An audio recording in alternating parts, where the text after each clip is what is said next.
Dan got a thunder here? Maybe I wasn't as ready as I thought I was. But okay, we're doing this live. Hey everybody, Dan got a thunder here, back with another Smite patch notes update. My apologies for not doing a whole lot of uploads lately. Kind of been hitting a roadblock mentally with what to do. Haven't been playing quite as much Smite as before. But let's take a new look at this patch. This is the Witch of the Woods update. They're introducing Baba Yaga as another character. New Slavic mage. Her passive accumulates essence over time and if enemies get too close. Okay, when it moves and when it... She can purse a cabin to gain evolving item stacks. Items with a low stack count take more energy. If Baba Yaga has no stacking item, this essence heals her for 0.8% of maximum health per tick. Excuse me. This means she can heal up to 20% of her max HP. She is a mage type, so it's not going to be a whole lot. So I don't think that's that big of a deal. And I don't really think... Some people I was talking to think this is going to be very broken, where like items like a warlock staff are going to be very broken. I think this is actually going to be its most impactful on some of the more difficult to stack items like Hide of the Urchin, things like that, even though it is, more expensive. Let's see. Wild Witchcraft. This appears to be her one. This is her wave clear. Throws forward magic. Path travels in the path of a random shape. Left corner, right corner, split, or oval. And leaves behind a random magical field to either boost prots, boost speed, slow, or silence. 75 plus 75% scaling at rank 1 is actually very weak for a wave clear. So Baba Yaga is going to massively struggle to clear the wave early. It is a fairly short cooldown. They do have a lot of good effects on it. I think this is pretty balanced because it's just such a non-factor early. She's going to have to cast more than most mids to clear the wave early. Baba's Brew. She gets ingredients together, and each ingredient changes the effect of the potion she throws. It can either slow, add attack speed for allies, debuff attack speed and power, or increase its power, just raw strength. Now, at max rank, she can get 5 ingredients. She can increase this by 37.5%. That's still fairly unimpressive. And when you can couple it with a fairly unimpressive base damage on her alleged wave clear, this is only going to cap out at like 280 damage plus like 87% magical scaling, which is good. That's not a weak ability, but it means at that point it's just damage. And Wild Witchcraft does not provide a lot of damage either. It does provide a lot of area effect, but I think she's actually so far fairly lacking in damage. Blast Off is actually probably going to be her strongest magical damaging ability, even though she has to crawl inside. This is her leap. She gains damage reduction, knock-up protection, and builds up explosive magic after a second she moves. So she has to turtle. She gets some damage reduction. Oh, I don't know how that changes from mitigation. I think it's mitigation is the same thing. And then flies off. It can be CC interrupted, so you'll have to watch out for that. But you can use it to deal damage as well. This is actually going to be...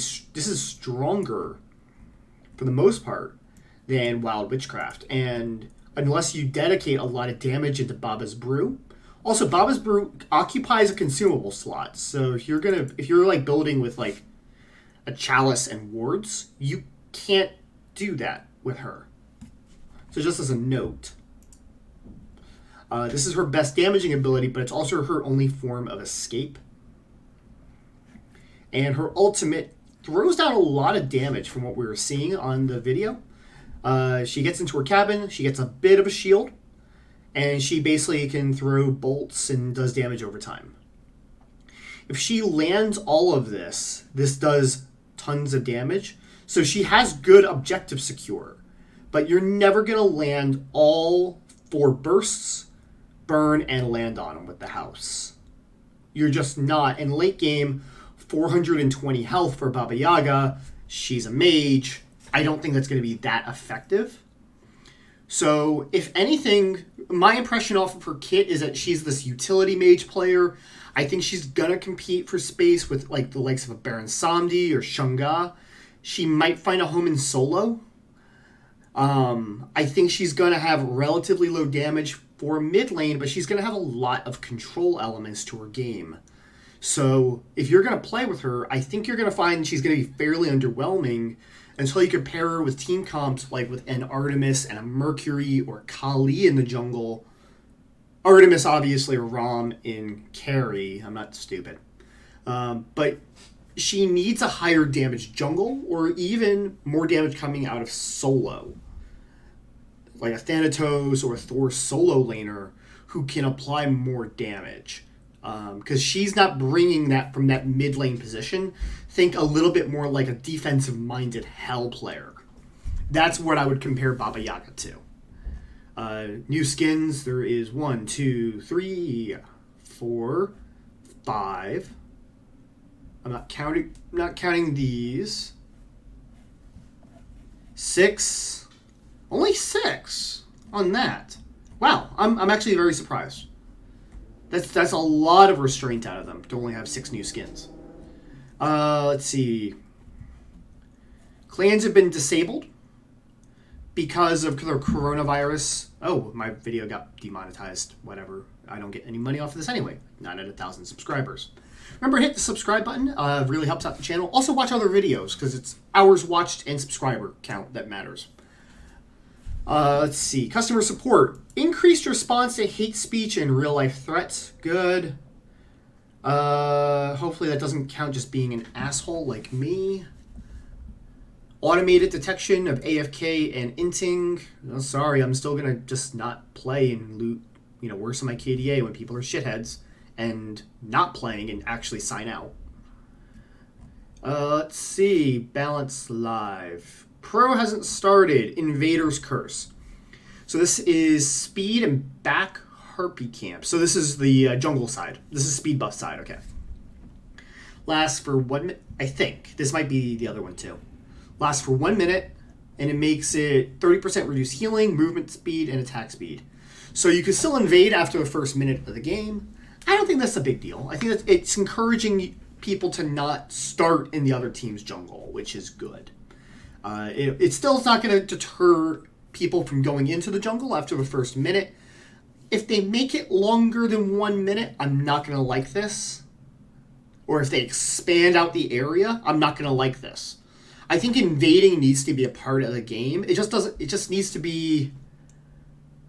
Give them at least a couple seconds to breathe and make sure it's not the only thing that they can do. Joust, don't care. Hand of the Gods is getting 20 more damage. That's fine. I don't think that's a big deal either way. They said that this is something to help clear the mini buff camp enemies. So that's actually, what is it, like a 30 damage increase? Yeah, 30 damage, 32 for the Assassin, because they'll have Assassin's Blessing.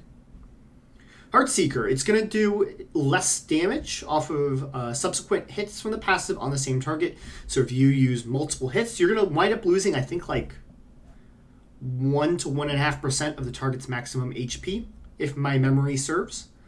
Mantle of Discord now has a 0.4 of a second wind-up time before the stun.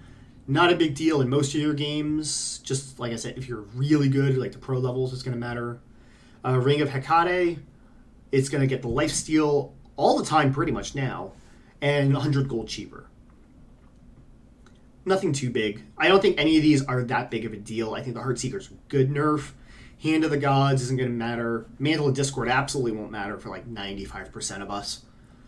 Even 95% of ranked players, I don't think this matters for. This is just for like the two. This is like for the pro level. And the Ring of Hecate, really you don't see a lot of mage ADC anyway, so I don't think this matters too much. And if it incentivizes a little bit more of the Oleron Freya Chronos picks, I think that's good because you haven't seen them a whole lot this season. Excuse me. Ares is getting a reduction in his self-slow and no escape by 20%. So he's able to grab people and either evade or pull people further back. Excuse me. That is a good change. It doesn't change his damage. It doesn't change his survivability that much. It just gives him a little bit more freedom while he's doing that really long wind-up. This is a Discordia buff. Increases the projectile speed of the Golden Apple by 50%, so from 80 to 120. This was a weird one. This is the buff everyone wanted for her. I had done a poll before seeing, hey, what do you think that they should do for Discordia? That's what everyone wanted. Everyone wanted a faster ult. I didn't. I actually thought it should have been the same, but it should have been able to stick to Pyromancer, the Gold Fury, and the Fire Giant. I think that's where they should have put the buff. And that way she actually has some sort of objective secure worth of shit, which I thought was always her problem. Oh well, I'm the weird one.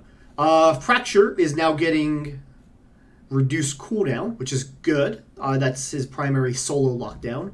And he's getting... This is weird. It says increase from 35% to 135%. Horus now moves faster into the air while selecting a target. In the air while selecting a target. They said this really just increases his movement by like 70 basic units, which is good, I suppose. I just didn't realize he got any sort of movement speed buff. I guess now he moves faster. Now he moves faster, which is good. Water Bowl. King Kappa has a gun, but with his treasure Nemi and Hide the Nemi line being nerfed, he has been bad.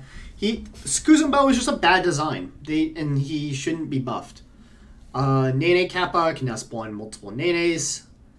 And Water Bowl, the passive damage mitigation, is now increased from 10 seconds to 30 seconds unless he gets hit with CC, in which case he loses half the stacks. And the Sumo Slam gives him more turn radius. Let's see. This can be annoying, but I don't think unless you're building like a dedicated CDR build, you're not going to run that much. Cruising solo, you'll see that a lot. Water Bowl, this is probably a good change. And the Sumo Slam giving you more control is good. These are good changes. I don't know if this will make him meta, but I don't think Kuzenbo should be meta. Given his entire method of play is revolved around punishing you for doing things. It's inherently unfun. It's inherently unusable. It's shit design. They need to take out the 2. If they ever take out the 2 from Kuzenbo's moveset, then I think we have room to talk. Maybe something where like he dashes forward because they grab people and pull them underwater. He dashes forward and pulls them on under and roots them that way or something like that. Maybe that would be a good alternative. But as is, not so much. Mulan is getting a couple of small buffs. Increased speed of rollout hit area of the ability, so spear thrust attacks faster, which is good. I thought Mulan's very strong right now. I guess I'm the minority.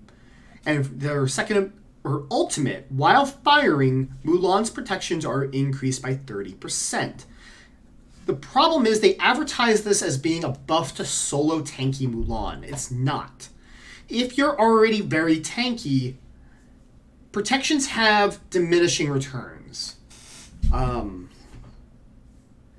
The way that I forget the calculation off the top of my head, but what it basically means is that if you have just, most characters will have like physical power scaling up from like 15 at the start of the game to 60. So let's just say you have 60, but you buy an item that goes from 60 to 120. You're going to actually reduce incoming damage far more than if you go from 120 to 180. And so on and so forth. So buffing it by going from 200 to 260 in this ultimate isn't going to be that impactful. It's not going to reduce incoming damage by 30% because protections have diminishing returns. But if you don't have a whole lot of protections, or if you just have a little bit, there's going to be like this sweet spot, probably like, if I had to take a guess off the top of my head, like the low 100s. Getting 30 prots while you use the ability, that's going to have a much bigger impact than getting 60 at the high end. And you can build Mulan to be pure tank and have like 300 prots and max out, in which case you're only reducing incoming damage by like 5%. It is good that they made this because her ultimate on paper looks freaking broken. But the problem with it is she roots herself in place like an Anubis ultimate. So people could just turn around and kill her, and it's a long dash. If she hits anything, then she's committed to rooting herself in place forever. But I don't think this is a good buff. She needed a buff to help her survive through her own ultimate, which is a stupid sentence. I just don't think this is going to be a solo buff. This is more of a jungle Mulan buff. Ra now gives physical power and magical power to allied gods in the area.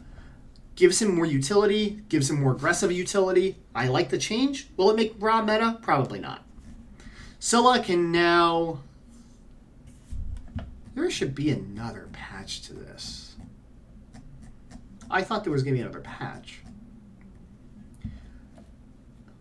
Scylla. No, maybe I'm wrong. Scylla is getting a quality of life or a bug fix. Crush was not applying protection reduction to slow immune targets. Impacts last rank. That's a bug. Scylla can now refire this ability when under the effects of crowd control. Okay, it didn't say this before. Or while dead. I don't know how I feel about it, the or while dead thing. I think that should be very rare. Under crowd control is a good change, though. So I feel like I am missing something. I thought they were going to do some sort of emergency buff. No, I think there is another patch. So I think they did this in 2 patches. So I'm going to cut it on this one here. So this is the 7.4 base patch.